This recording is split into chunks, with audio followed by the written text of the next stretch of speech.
رحیم السلام علیکم، میں ہوں کرامت مغل اور آپ دیکھ رہے ہیں سعید بلوچ آفیشیل یوٹیوب چینل اور میرے ساتھ ہیں سعید بلوچ صاحب، سینئر جرنلسٹ ہیں، سپریم کورٹ کور کرتے ہیں۔ سعید بلوچ صاحب، جو تبدیلی کی ہوا چلی ہے اپر دیر سے، وہ اب کے پی کے سارے صوبے کو اپنے رنگ میں رنگ چکی ہے۔ جو کرک سے مناظر دیکھنے میں آئے، جو سوات سے دیکھنے میں آئے، جس میں واضح طور پر نظر آیا کہ سبز رنگ جو ہے پاکستان سے حب الوطنی کی نشانی بن کا ہے، اور جو سرخ رنگ ہے وہ مزاحمت کی نشانی ہے۔ کیا سمجھ رہے ہیں کہ یہ حالات بدلنے کے لیے بارش کا پہلا قطرہ ہے جو عدم استحکام ہے ملک میں، اس کو ختم کرنے میں معاون ثابت ہوگا؟ بہت شکریہ کرامت مغل صاحب۔ دیکھیں، کرک اور اپر دیر اور چار سدہ میں جس طرح ورکر کنونشن ہوئے، اس کے بعد میرے خیال میں اس کا ایک پہلا نتیجہ بھی اب سننے میں آ رہا ہے کہ وہ نظر آ گیا ہے۔ اور وہ پہلا نتیجہ یہ ہے کہ اب یہ خبریں سامنے آ رہی ہیں کہ وفاقی حکومت شاید 28 نومبر کو عمران خان صاحب کو جوڈیشل کمپلیکس میں پیش نہ کرے۔ اور یہ باتیں زیر غور ہیں کہ جس طرح کا عوام نے والہانہ ایک طرح سے اظہار کیا ہے خیبر پختونخوا میں، تمام تر کریک ڈاؤن، تمام تر فسطائیت، تمام تر ڈر خوف پیدا کرنے کے باوجود یہاں تک دیکھیں کہ گزشتہ روز اپر دیر میں قاعدہ پولیس کی جانب سے فائرنگ کی گئی، ہوائی فائرنگ کی گئی لوگوں کو ڈرانے کے لیے۔ وہاں پر موجود چند لوگوں کے اوپر پولیس کی جانب سے پتھر برسائے گئے، ان کو دیوار کے ساتھ لگا کر ان پر تشدد کیا گیا۔ لیکن اس کے باوجود آپ دیکھیں کہ لوگ، شیر افضل مروت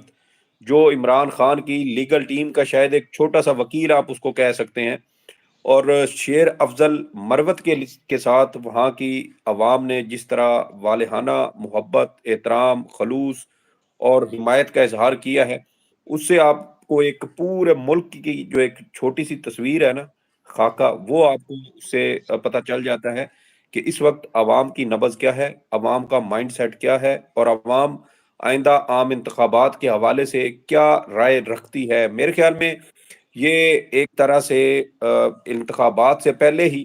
ایک سروے ہو چکا ہے، اور بہت زیادہ الزامات لگائے گئے، گھٹیا غلیظ ترین مہم چلائی گئی پاکستان تحریک انصاف کے خلاف، جو ملک کی سب سے بڑی سیاسی جماعت ہے۔ اور دیکھیں کہ میرے خیال میں عمران خان صاحب نے شاید جب تحریک انصاف بنائی تھی اور اس کا جھنڈا انہوں نے تخلیق کیا تھا یا کروایا تھا، تو اس میں دو رنگ شاید انہوں نے جو رکھے تھے اس وقت، شاید وہ ان کے وہم و گمان میں بھی نہیں ہوگا کہ یہ دو رنگ آگے چل کر ان کی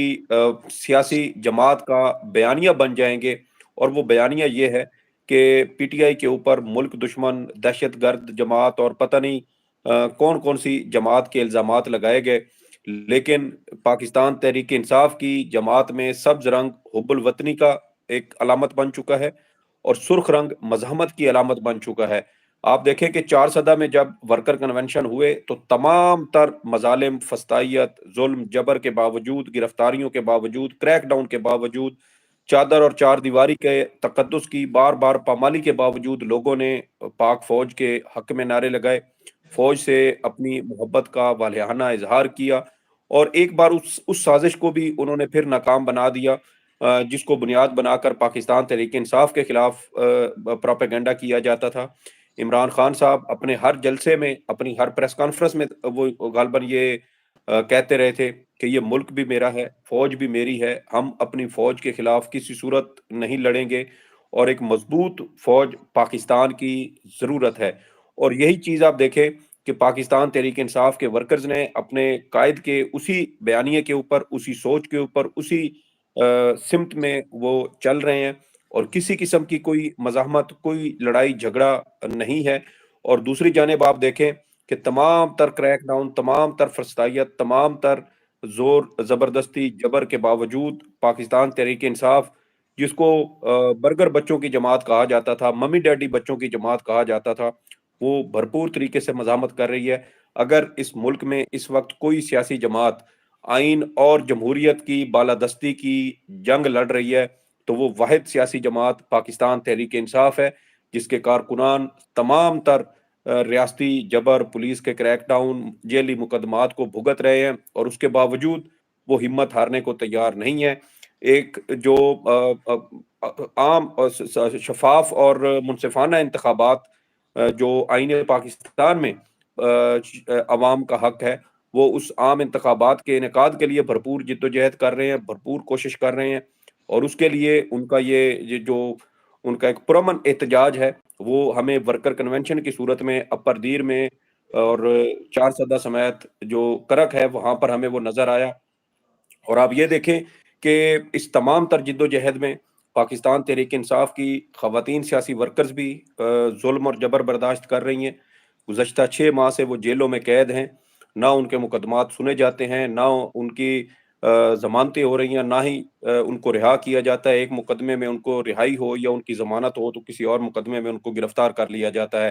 اور یہ تمام وہ چیزیں ہیں جو اس ملک میں ہو رہی ہیں، لیکن پاکستان تحریک انصاف کی جانب سے ابھی بھی تشدد کا راستہ اختیار نہیں کیا گیا، کیونکہ اگر تشدد کی طرف جاتے ہیں تو پھر واحد نقصان اس ملک میں صرف اور صرف پی ٹی آئی کا ہوگا، جو گزشتہ سال سے عام انتخابات کا مطالبہ کر رہی ہے، اور بار بار پی ڈی ایم حکومت کی جانب سے بھی ٹکراؤ پیدا کرنے کی کوشش کی گئی۔ گزشتہ سال 25 مئی کو لانگ مارچ کے موقع پر جس طرح کے حالات و واقعات پیدا کرنے کی کوشش کی گئی، اس کے بعد آپ دیکھیں کہ عمران خان صاحب کے اوپر قاتلانہ حملہ کروایا گیا، اور اس وقت بھی حالات خراب کرنے کی کوشش کی گئی کہ لوگ غصے میں باہر نکلیں گے اور وہ ریاستی اداروں سے ٹکرائیں گے، اور اس کے بعد حالات خراب ہوں گے، اور پھر ان حالات کی خرابی کا بہانہ بنا کر پاکستان تحریک انصاف کے خلاف ایک نیا کریک ڈاؤن کیا جائے گا۔ نئے طریقے سے سیاسی جماعت کو کچلنے کے لیے جتنے بھی پلان اور لائحہ عمل بنائے گئے تھے، عمران خان صاحب کی جو تحمل مزاجی ہے، ان کی بردباری سے وہ تمام منصوبے بھی ناکام ہوئے۔ اور اب دیکھیں کہ جیسے جیسے انتخابات نزدیک آ رہے ہیں، خیبر پختونخوا میں عوام کی جانب سے ایک چھوٹا سا ٹریلر دکھا دیا گیا ہے، اور یہ ٹریلر اس ٹریلر کے بعد جو ایوان کے ایوان اقتدار میں جو بند کمروں میں لوگ بیٹھے ہیں، ان کی کانپیں اس سے ٹانگ چکی ہیں۔ اور پاکستان تحریک انصاف کی جانب سے آپ کو یاد ہوگا کہ ایک دو روز پہلے یہ اعلان کیا گیا تھا کہ جب عمران خان کو 28 نومبر کو جوڈیشل کمپلیکس میں لایا جائے گا تو وہاں پر پاکستان تحریک انصاف کے جو کارکنان ہیں وہ بڑی تعداد میں وہاں پہنچیں گے اور اپنے لیڈر کے ساتھ حمایت کا اظہار کریں گے۔ لیکن اب کرک اور اپر دیر کے ان ورکر کنونشن جو بلاول اور نواز شریف صاحب کے سیاسی جلسوں سے بھی بڑے ورکر کنونشن ثابت ہو چکے ہیں، تو اس کے بعد اب یہ خبریں گردش کر رہی ہیں طاقتور حلقوں میں کہ شاید 28 نومبر کو عمران خان صاحب کو جوڈیشل کمپلیکس میں مقدمات کی سماعت کے موقع پر نہ لایا جائے، کیونکہ اگر عمران خان صاحب ایک بار منظر عام پر آ جاتے ہیں، عوام ان کی ایک جھلک دیکھ لیتے ہیں، تو پھر میرے خیال میں جو مومنٹم اپر دیر اور کرک میں چار سدہ میں بن چکا ہے، اس کے بعد اس کی جو ہائپ ہے وہ شاید ساتویں آسمان کو جا پہنچے گی۔ اور جو یہ جمہوریت اور آئین کی بالادستی کی جنگ ہے جو خیبر پختونخوا میں جس کا ٹریلر ہم نے دیکھا، میرے خیال میں وہ پوری فلم پھر ہمیں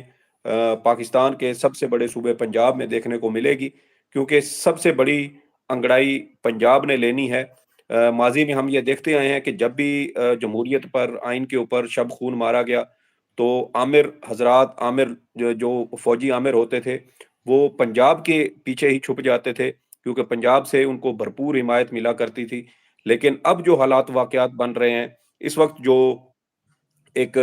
سیاسی ماحول بن چکا ہے، اس کے بعد میرے خیال میں پنجاب سے بھی کسی قسم کی کوئی حمایت ملتی نظر نہیں آتی، اور سب سے بڑی انگڑائی پنجاب لے گا، کیونکہ پنجاب پاکستان کا چاروں صوبوں میں سب سے بڑا صوبہ بھی کہا جاتا ہے، سب سے بڑا بھائی سمجھا جاتا ہے پنجاب کو۔ تو میرے خیال میں وہ تمام تر قربانیاں جو دیگر صوبے اس حوالے سے دے چکے ہیں، اب وقت آ گیا ہے کہ صوبہ پنجاب کے عوام، صوبہ پنجاب کے سیاسی رہنما عمران خان صاحب کے ساتھ مل کر آئین اور قانون کی، آئین اور جمہوریت کی اس جنگ کو آگے بڑھائیں گے۔ کیونکہ آپ دیکھیں کہ گزشتہ تقریباً کوئی 8-10 ماہ سے جب سے عمران خان صاحب کے اوپر قاتلانہ حملہ ہوا، اس کے بعد وہ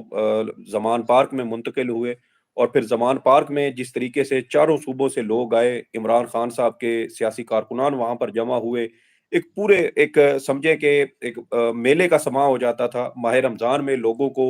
وہاں پر افطاریاں کروائی گئی، سحری کا بندوبست کیا جاتا تھا. تو یہ ہمیں پاکستان کی سیاسی تاریخ میں اس طرح کی جھلکیاں پہلے نہیں دیکھنے کو ملی.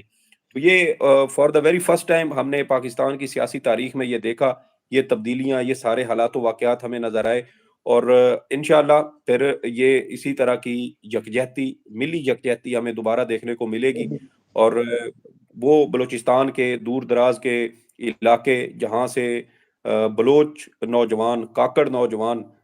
زمان پارک آتے تھے عمران خان صاحب سے ملنے، ان کے اپنے لیڈر کے ساتھ اپنی حمایت کا اظہار کرنے کے لیے. تو میرے خیال میں اس طرح کے حالات و واقعات ہمیں پھر نظر آئیں گے کہ پاکستان کو تقسیم کرنے والوں کو ناکامی اور نامرادی دیکھنا پڑے گی، اور پاکستان انشاءاللہ پھر متحد ہوگا. پنجاب بڑے بھائی کے طور پر اس کو لیڈ کرے گا، اور دیگر تمام صوبے بھی اس کے ساتھ ہوں گے. اور ہم تو پہلے ہی کہہ چکے ہیں کہ صرف ایک بار سیاسی ماحول بننے دیں، ایک بار عام انتخابات کے شیڈیول کا اعلان ہونے دیں، اس کے بعد پی ڈی ایم کو بھی نظر آ جائے گا کہ اس ملک میں عوام کس کے ساتھ کھڑی ہے. یہ تو ورکر کنونشن تھے، جس وقت پاکستان تحریک انصاف کو پورے ملک میں جلد سے جلوس کرنے کی اجازت ہوگی اور کسی قسم کی رکاوٹ نہیں کھڑی کی جائے گی، تو پھر ان لوگوں کو لگ پتہ جائے گا کہ جلسہ کہتے کس کو ہیں. آپ کو یاد ہے کہ جب 21 اکتوبر کو نواز شریف صاحب واپس آئے تھے تو حماد اظہر صاحب نے ایک چیلنج دیا تھا مسلم لیگ نون کو اور نگران حکومت کو کہ اسی لاہور کے جو مینار پاکستان گراؤنڈ ہے، اسی جگہ پر پی ٹی آئی کو جلسہ کرنے کی اجازت دی جائے، صنم جاوید صاحبہ کو ایک دن کے لیے رہا کیا جائے. پاکستان تحریک انصاف نہ تو بریانی دے گی، نہ کھانا دے گی، نہ ہی کسی قسم کی کوئی ٹرانسپورٹ دے گی، نہ ہی کوئی بڑا لیڈر اس جلسے میں شریک ہوگا. اس جلسے کی سربراہی اور قیادت صنم جاوید صاحبہ کریں گی، اور وہ نہتی لڑکی